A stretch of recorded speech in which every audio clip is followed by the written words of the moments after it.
Sono una quarantina in tutto a perdere il loro posto di lavoro. Parliamo dei lavoratori della cooperativa I Luoghi dell'Arcadia, società che gestisce servizi aggiuntivi nella Valle dei Templi. Da 2 giorni attuano un sit-in.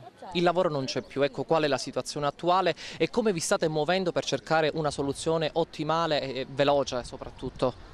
Sì, noi abbiamo preso, la prima cosa che abbiamo fatto subito dopo il licenziamento è stato quello ovviamente di muoverci e prendere dei contatti con i sindacati, ma anche direttamente, personalmente siamo andati a Palermo e abbiamo cercato un contatto diretto con il governo regionale.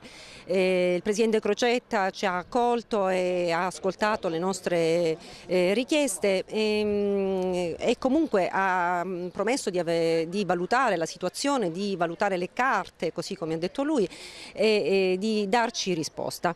Ad oggi non ci è arrivata alcuna risposta, anzi i sindacati hanno avuto qualche problema ad incontrare direttamente il governo e poter mettere all'ordine del giorno nell'Assemblea regionale il nostro caso.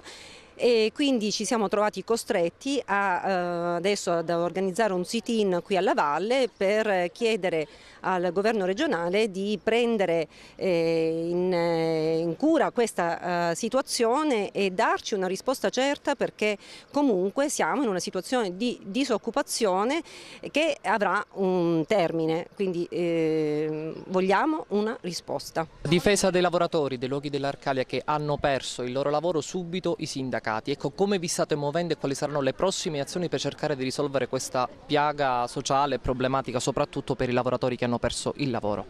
Ha detto bene, hanno perso proprio il lavoro. Dal giorno 21 di dicembre circa 40 lavoratori qua ad Agrigento si sono trovati, come si suol dire, in mezzo alla strada. Abbiamo fatto diverse richieste, siamo stati 2 volte a Palermo, abbiamo avuto addirittura 2 audizioni in 5ª commissione lavoro, però ad oggi abbiamo avuto soltanto pochissime, quasi niente, risultati niente. I lavoratori ancora sono qua, non hanno ricevuto nessuna risposta, non si sa quando dovranno ritornare a lavorare, soltanto promesse.